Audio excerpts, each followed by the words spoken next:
Hello friends, welcome back to my YouTube channel Chemistry Basics. Today we are going to see a new topic, amino acids and its classification. Before going to start this topic, please subscribe my channel and press the bell icon button to get the notification of the next video. Okay, let's go for the amino acids. First, what is meant by amino acid? Its definition. So amino acids are the basic units of protein in which amino group is attached to the alpha carbon atom with respect to carboxylic acid group. So name itself suggests that it has a amino as well as acid groups, and amino group is present at alpha position with respect to acid. So this is about the definition. So let's see its structure, how it is there. So if you see the general structure of alpha amino acid is like this. So this is the carboxylic acid group, and this carbon is the alpha carbon where NH2 group is situated. So that's why it becomes the alpha amino acid. So in addition to this, it has this alkyl group.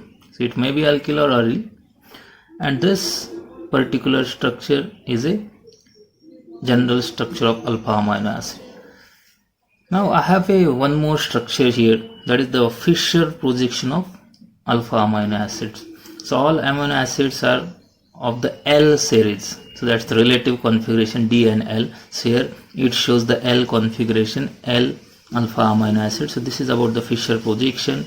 So more oxidized group should be at the top. So COH is at the top, and these two groups, so these NH2 and hydrogen, they are projecting towards the observer. So this is the Fischer projection of amino acid. Now let's go for the classification of the amino acid. So that's the important topic. So amino acids are classified on the basis of R group. That R group we have seen, that is in general structure.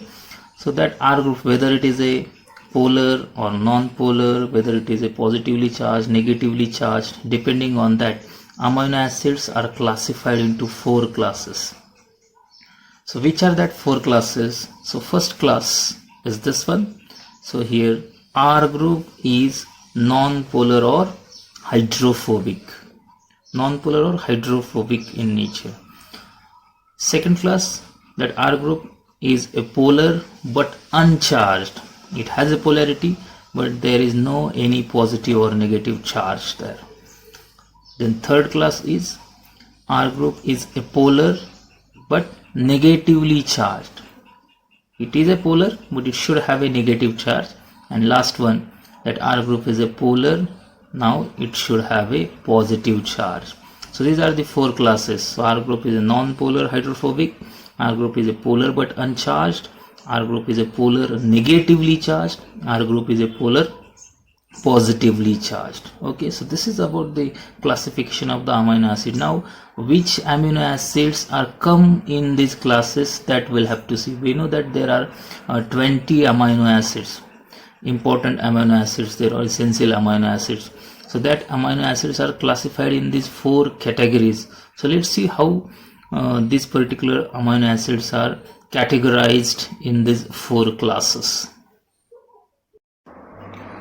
So first class is R group is a non-polar or hydrophobic in nature. So as it is a non-polar, definitely it is a water repelling, and that's why it is a hydrophobic in nature. Okay, so this class consists of 8 amino acids. In these amino acids, the alkyl group, that R group, it may be aliphatic or aromatic in nature, and it should not have any polarity. Okay, now which are the amino acids that comes in this class? So for that you have to remember this trick. There is one amino acid, valine, and it's abbreviated as VAL. So that's the val. So val is important. So these letters tells you the all 8 amino acids. So if you see here is only 7 letters, 1 2 3 4 5 6 7, but that 2 names of the amino acids starts from the P, and that's why, so this 3 4 5 6 7 8, so 8 amino acids we can easily remember by this trick. So val is important. So V stands for valine, so in which R group is a isopropyl group. So this is the isopropyl group. Isopropyl group. And you are getting the easily the structure of this. This part is a constant, or it remains as it is, NH2CCOH. So this carbon is the alpha carbon, and this particular alpha carbon will have this isopropyl group. So this is the structure of valine. If you are going for the second structure, so it's a alanine, so in which R group is a methyl group, simple methyl group. So I'll just write here methyl. So remaining part as it is, just R group is changed by methyl, so you'll get the alanine. Next amino acid is a leucine. So L stands for a leucine here. So in which the R group is a isobutyl group. This is the isobutyl group. So in leucine, so CH3, CH3, and this CH2. So this is the isobutyl group.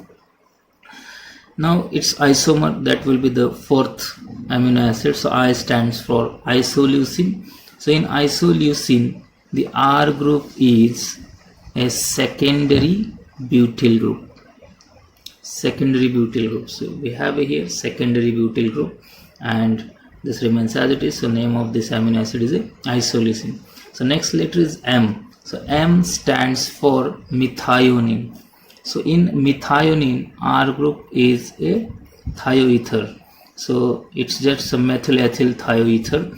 So it comes here. So you are getting CH2, CH2, SCH3. This is about the methionine amino acid. Next letter is a P. So P stands for a phenylalanine and proline. So it has a two amino acids that starts from the P. So phenylalanine. So in phenylalanine, the R group is phenylmethylene. So this is the particular R group. So it's aromatic in nature. So phenylmethylene, CH2PH. So it's a phenylalanine. Now next structure is a proline structure. So in proline, so that NH2 group is involved in the cyclic form. Okay, so it's a 5-membered ring, so which consists of NH, the carbon, that's the alpha carbon, and these 3 CH2s, they are forming the ring. So this is the structure of proline. So proline is a cyclic amino acid. Last amino acid is tryptophan, in which methylene indole group is attached to alpha carbon. So this is all 8 amino acids that we have seen. So you can easily remember by that trick. So val is important. So V stands for the valine, A stands for the alanine, L stands for the leucine, I stands for the isoleucine. So leucine and isoleucine both are the isomers of each other. Then M stands for the methionine. So P has the 2 amino acids, one is phenylalanine, other is a proline, and T stands for the tryptophan. So we can easily remember this 8 amino acids which comes in the first class, that is the R group is a non-polar or hydrophobic. Okay, now let's go for the class second. So the second type is amino acids with R group, polar but uncharged. So that R group should be a polar in nature now, but it should not have any charges like a positive and negative charges. Okay, so this particular amino acid includes a 7 amino acids. So there are 7 amino acids in this class. That R group, it may be aliphatic or aromatic, very similar to the first class there. Now that R group contains a group that can form the hydrogen bonding. As it is a polar in nature, it can form a hydrogen bonding definitely. So how that particular 7 amino acids we can remember? So again we have a trick here for that. So that trick is like this. This is the sentence here I have prepared. So Sachin Tendulkar gets 20th century versus Australia. So first alphabet of this sentence, that will give you the 7 amino acids. So if you see here 1, 2, 3, 4, 5, 6, So only 6 words are there. So we are getting only 6 amino acids, but again here 2 amino acids that starts from the G. So G has 2 amino acids. So 1, 2, 3, 4, 5, 6, 7. So 7 amino acids we can easily remember by this particular trick or sentence. So Sachin Tendulkar gets 20th century versus Australia. So S stands for serine, T stands for threonine, G stands for glycine and glutamine, T stands for tyrosine, C stands for cysteine, and A stands for asparagine. So in this way you can easily remember that. So let's see their structures, how we can remember that structure or how we can draw that. First amino acid is serine, so in which R group is a CH2OH. So methylene hydroxy group is there, CH2OH. So easily you can remember that it's a serine. Then in threonine, so you have this particular CH3CHOH group. So that's a ethyl alcohol group. It is joined to alpha carbon through a carbon number 1. Okay, so you are getting this structure threonine. Then glycine is one of the simplest structure, that R group is a hydrogen. So this is the optically inactive amino acids, as it do not have any chiral center. Remaining all amino acids are optically active, but here if you see similar groups are there, so no chiral centers, it's optically inactive. Next amino acid that starts from the G, it's a glutamine. Okay, so glutamine has this particular propanamide group, so NH2COCH2CH2. So this group will join to this particular CH2 group to alpha carbon. So you are getting this structure of the glutamine. Then we'll have a tyrosine. So tyrosine is structure which is very similar to phenylalanine, only at the para position there is a hydroxyl group. So you will have a CH2PHOH.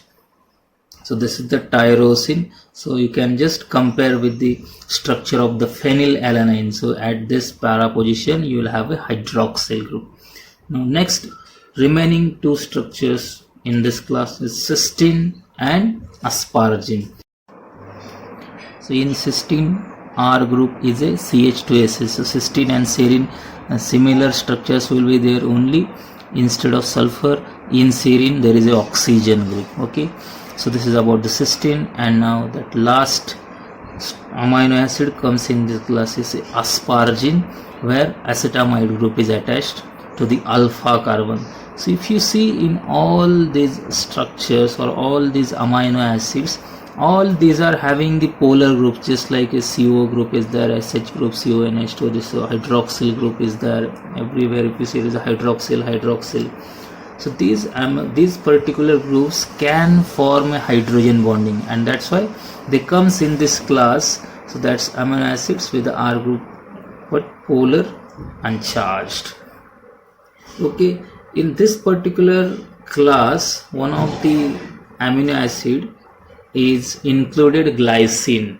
So glycine do not have any particular polar group, still it is included in this class. So why this particular glycine is included in this class? Because overall molecule is highly polarized, and that's why this particular glycine comes in this class. Third type of the amino acids are with positively charged R group. So this class consists of 3 amino acids. So 3 amino acids will be there. So now why this particular amino acids will have a positive charge? Because that R group contains the extra nitrogen which can accept the proton, so as to positive charge will be formed on that nitrogen, and you are getting that particular amino acid with a positively charged. So it also we can remember by the trick, that's the Ahilya. Ahilya is one of the important historical women. All of you know Ahilya Bai Holkar. So Ahilya, if you remember, so you can easily remember these 3 amino acids. So A stands for the arginine, HI, so it stands for the histidine, and Ly, it stands for the lysine. Okay, so we will see that later on. So first we will see the structure of the arginine now. So arginine has the structure. So this is the alpha carbon and this R group, if you see here, so it's a bulkier group. So 3 CH2s followed by a guanidine group. So this particular R group consists of extra nitrogens, and these extra nitrogens can accept a proton, any proton. If it abstracts, so it will have a positive charge on it and it becomes a positively charged species or amino acids, and that's why this comes in this class. Very similar to that histidine, if you see here, so histidine has this particular R group CH2 and imidazole group is there. So in this also that particular nitrogen, extra nitrogen is there, it can takes the extra proton so as to it can have a positive charge on it. So you are getting this positively charged species or amino acid. Now let's see the third amino acid that comes in this class. It's a lysine. So lysine consists of the N-butanamine part. So this is the N-butanine or 1-butanamine group.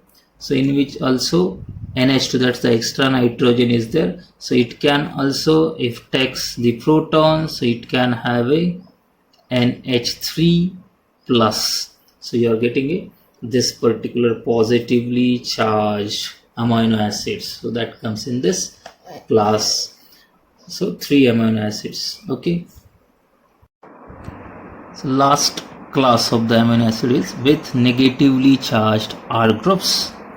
So this consists of definitely 2 amino acids now, and now R group contains an extra COH group, so it can be ionized and form a carboxylate ion, so which having a negative charge, and that's why this name is given amino acids with a negatively charged R group. So which are the amino acids that comes in this class? So these are the 2 acids, so aspartic acid and glutamic acid. So aspartic acid, that the structure, so at the alpha carbon which group is attached, so it's a acetate ion group, or acetate ion is attached at the alpha carbon. So this is the extra COH group will be there. So if you break that or if you dissociate that OH bonds, you will get this carboxylate ion and you will getting the negative charge. Very similar to that in glutamic acid, the R group is a propanoic acid group, so OH bond that will be dissociates and you are getting this carboxylate ion. So these are the 2 amino acids, that's aspartic acid and glutamic acid, that comes in this class. So in this way we have seen all that 4 classes which are the amino acids come in that or full classes, and we have seen the tricks also how we can remember that. So I hope all of you like this video, so like it and subscribe my channel, and once again thank you very much for watching this video. Best luck.